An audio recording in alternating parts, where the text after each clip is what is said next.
ಈಗ ನನ್ನ ಹೆಸರು ಸಂದೀಪ್ ಚಕ್ರವರ್ತಿ ಅಂತೇಳಿ. ನಾನು ವಕೀಲನಾಗಿ ಇದೇ ನಮ್ಮ ಚಿಕ್ಕಬಳ್ಳಾಪುರದ ಡಿಸ್ಟ್ರಿಕ್ಟ್ ಕೋರ್ಟಲ್ಲಿ ಪ್ರಾಕ್ಟೀಸ್ ಮಾಡ್ತಾಯಿದ್ದೀನಿ. ಈಗ ವಿಷಯ ಏನಂತ ಹೇಳಿದರೆ, honourable ministry of law and justice ಅವರೇನು ನೂತನವಾದಂಥ ಒಂದು draft amendment bill 2025 pertaining to advocates act ಏನು ತರುವಂಥ ಒಂದು ಪ್ರಯತ್ನ ಮಾಡ್ತಾ ಇದ್ದಾರೆ. ಆ ಹೊಸ ಡ್ರಾಫ್ಟಲ್ಲಿ ಇರ್ತಕ್ಕಂಥ ಕೆಲವು ವಿಚಾರಗಳಿಗೆ ನಾವು ಅದರಲ್ಲಿ ಗೊಂದಲಗಳು ಇರೋದರಿಂದ ಅದು ಒಂದು ರೀತಿ ಅಬ್ಜೆಕ್ಷನ್ ಇರೋ ರೀತಿಯಲ್ಲಿ ಕಾಣ್ತಾ ಇದ್ದಾವೆ. ಈಗ ಉದಾಹರಣೆಗೆ section 4 sub clause 1 sub clause D, ಅದನ್ನು they wanted to introduce this new section. ಅದು ಏನು ಹೇಳುತ್ತೆ ನಿಮಗೆ ಹೊಸ ಸೆಕ್ಷನ್ ಅಂತ ಹೇಳಿದರೆ, the honourable central government can nominate at least 3 members to the bar council of India ಅಂತೇಳಿ ಒಂದು ಡ್ರಾಫ್ಟಲ್ಲಿ ಮೆನ್ಷನ್ ಮಾಡಿದ್ದಾರೆ. ಇದು bar council of India it is actually self regulatory body, statutory body ಅದು. ಸೊ ಅವ್ರದ್ದೇ ಆದಂಥ ಒಂದು ಕಾನೂನುಗಳಿರ್ತವೆ.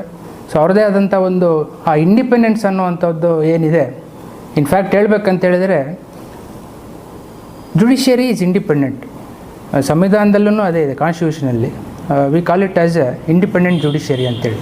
ಅದೇ ಒಂದು ಇದರಲ್ಲಿ ನಾವು ಫಂಕ್ಷನ್ ಹಾಕ್ಕೊಂಡು ಬಂದಿರತಕ್ಕಂಥದ್ದು. ಈಗ ಹೊಸದಾಗಿ 3 ಮೆಂಬರ್ಸನ್ನು ಏನು ನಾಮಿನೇಟ್ ಮಾಡುವಂಥ ಒಂದು ವಿಚಾರ ಇದೆ, ಅದು ಎಲ್ಲೋ ಒಂದು ಕಡೆ ಅಂಥ ಒಂದು ಸನ್ನಿವೇಶ ಈಗ ಏನು ಉದ್ಭವ ಆಗಿದೆ ಅನ್ನೋವಂಥದ್ದು ಒಂದು ಪ್ರಶ್ನೆ ನಮ್ಮನ್ನು ಕಾಡ್ತಾ ಇದೆ. ಅಂದರೆ ವಕೀಲರ ಸಮೂಹಕ್ಕೆ ಮತ್ತು ವಕೀಲರಿಗೆಲ್ಲನೂ ಕಾಡ್ತಾ ಇದೆ. ಸೊ ಈ ಒಂದು ಪ್ರಾವಿಷನ್ ಬಗ್ಗೆ ಬಾರ್ ಕೌನ್ಸಿಲ್ ಅವರ ಜೊತೆ ಒಂದು ವಿಸ್ತೃತವಾದಂಥ ಒಂದು ಚರ್ಚೆ ಆಗಲಿ ಅಥವಾ ಡಿಸ್ಕಷನ್ ಆಗಲಿ ಇದುವರೆಗೂ ಆಗಿಲ್ಲ ಅಂಥೇಳಿ ಕಾಣ್ತದೆ. ಮತ್ತು ನೆಕ್ಸ್ಟ್ ಸೆಕ್ಷನ್ 49B. ಸೊ ಅದರ ಪ್ರಕಾರ powers of central government to issue directions ಯಾರಿಗೆ? Bar council of India. ನಾನು ಈಗ ಹೇಳಿದಂಗೆ it is an statutory body, self regulatory body, autonomous body bar council of India ಅನ್ನುವಂಥದ್ದು. ಈಗ ನೀವು ಡೈರೆಕ್ಷನ್ಸ್ ಅಂತೇಳಿ ಹೇಳ್ತಾ ಇದ್ದೀರಿ.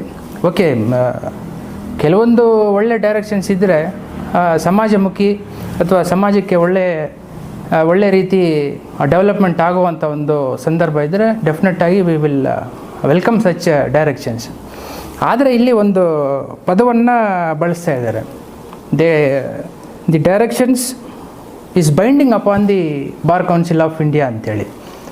ಸೊ ಅದು it is a kind of ಅದು ಏನು ಹೇಳಬೇಕೋ ಗೊತ್ತಾಗ್ತಿಲ್ಲ. It is very near to imposition ಅಂತೇಳಿ ನಾನು ಹೇಳೋದಕ್ಕೆ ಇಷ್ಟಪಡ್ತೇನೆ. ಮತ್ತು it is very close to draconian kind of idea ಅಂತೇಳಿ ನಾನು ಹೇಳೋದಕ್ಕೆ ಬಯಸ್ತೀನಿ. ಆಮೇಲೆ ಇನ್ನೂ ಒಂದು ಪ್ರಾವಿಷನ್ಸೂ ಇದೆ. ಅದು ಏನಂತ ಹೇಳಿದರೆ ಸೆಕ್ಷನ್ 26C ಆ್ಯಂಡ್ ಡಿ, ಅದು ಪರ್ಟೈನಿಂಗ್ ಟು ಪ್ರೊಟೆಸ್ಟ್. ಈಗ ಜನರಲ್ಲಾಗಿ ತಾವೆಲ್ಲ ನೋಡಿರ್ತೀರಿ, ವಕೀಲರು ಪ್ರೊಟೆಸ್ಟ್ ಮಾಡೋವಂಥದ್ದು, ಬಾಯ್ಕಾಟ್ ಮಾಡುವಂಥದ್ದು, ಪ್ರೊಸೀಡಿಂಗ್ಸಿಂದ ದೂರ ಉಳಿಯುವಂಥದ್ದು, ಇವೆಲ್ಲ ಸಾಧಾರಣವಾಗಿ ನೋಡಿರ್ತೀರಿ.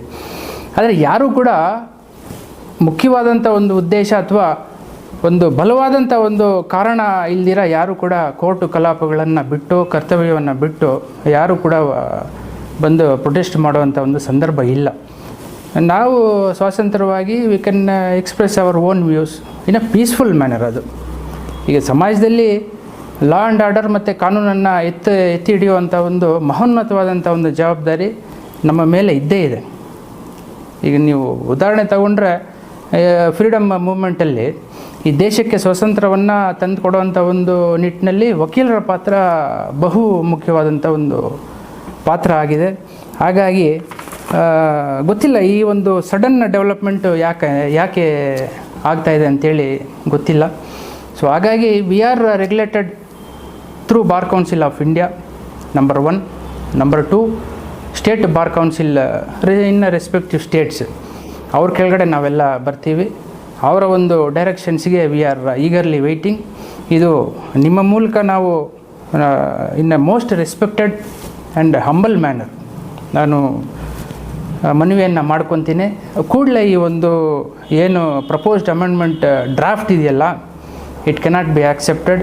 ಇದ್ರ ಬಗ್ಗೆ ವಿಸ್ತೃತವಾದಂಥ ಒಂದು ಚರ್ಚೆ ಆಗಬೇಕು. ಬಾರ್ ಕೌನ್ಸಿಲ್ ಅವ್ರಿಗೂ ಕೂಡ ಅವರ ಒಂದು ಒಪಿನಿಯನ್ ಕೂಡ ತಗೊಳ್ಬೇಕಾಗ್ತದೆ.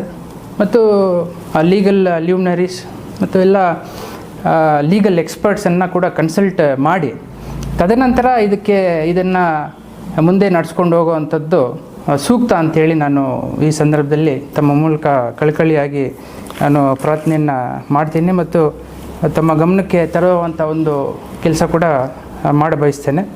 ಈಗ ಅದರ ಜೊತೆಗೆ in fact they wanted to change rules into regulations ಅಂತೇಳಿ ರೂಲ್ಸನ್ನು ತೆಗೆದು ರೆಗ್ಯುಲೇಷನ್ಸ್ ಅನ್ನುವಂಥ ಒಂದು ಪದವನ್ನು ಯೂಸ್ ಮಾಡ್ತಾ ಇದ್ದಾರೆ. ಹಾಗಂತೇಳಿ this is not a simple matter. ಇದು ಎಲ್ಲ ಥ್ರೂಔಟ್ ಕಂಟ್ರಿ ನಮ್ಮ ಪ್ರೊಫೆಷನ್ ಮೇಲೆ ಇಂಪ್ಯಾಕ್ಟ್ ಆಗುವಂಥ ಒಂದು ಬಹುಮುಖ್ಯವಾದಂಥ ಒಂದು ವಿಚಾರ. ಹಾಗಾಗಿ ನಾನು ಈ ಒಂದು ಸಂದರ್ಭದಲ್ಲಿ ನಾನು ಕೇಳ್ಕೊಳ್ಳೋದಕ್ಕೆ ಇಷ್ಟಪಡ್ತೀನಿ sir. We are in independent judiciary. ಈಗ ಜುಡಿಷಿಯರಿ ಅನ್ನೋದೇ ಒಂದು ಇಂಡಿಪೆಂಡೆಂಟ್ ವಿಂಗ್ ಅದು. ಸೊ ಏನು ನಮ್ಮ ಡೆಮೋಕ್ರಸಿಯಲ್ಲಿ ಪಾರ್ಲಿಮೆಂಟ್ರಿ ಫಾರ್ಮ್ ಆಫ್ ಗೌರ್ಮೆಂಟಲ್ಲಿ ಈ ಭಾಗಗಳು ಏನಿದೆ, ಲೆಜಿಸ್ಲೇಚರ್, ಜುಡಿಷಿಯರಿ ಆ್ಯಂಡ್ ಎಕ್ಸಿಕ್ಯೂಟಿವ್, ಎಲ್ಲ ಒಂದು ಕಡೆ ನಮ್ಮ ಜುಡಿಷಿಯರಿ ಅನ್ನುವಂಥದ್ದು ಅದು it is an independent body. ಈಗ ನಮಗೆ ಹೈಯೆಸ್ಟ್ ಬಾಡಿ ಅಂತ ಹೇಳಿದ್ರೆ supreme court of India number 1. Number 2 respective state high courts ಇದೆ. ಹಾಗೆಯೇ ಬಾರ್ ಕೌನ್ಸಿಲ್ ಆಫ್ ಇಂಡಿಯಾ ಇದೆ. ತದನಂತರ state bar council of India ಇದೆ. ಸೊ ಇವ್ರದ್ದೇ ಓನ್ ಪ್ರೊಸೀಡಿಂಗ್ಸ್ ಆ್ಯಂಡ್ ಪ್ರೊಸೀಜರ್ಸೇ ಇರ್ತದೆ. ಈಗ all of a sudden bar council of ಇಂಡಿಯಾಗೆ ನಾಮಿನೇಟ್ ಮಾಡುವಂಥ ಒಂದು ವಿಚಾರ ಉದ್ಭವ ಆಗುವಂಥ ಒಂದು ಸನ್ನಿವೇಶ ಏನು ಬಂದಿದೆ ಅನ್ನುವಂಥದ್ದು ನನಗೆ ನನ್ನ ಮನಸ್ಸಲ್ಲಿ ಕಾಡ್ತಾ ಇರತಕ್ಕಂಥ ಒಂದು ವಿಚಾರ ಅಂಥೇಳಿ ನಾನು ಹೇಳೋದಕ್ಕೆ ಬಯಸ್ತೀನಿ ಸರ್.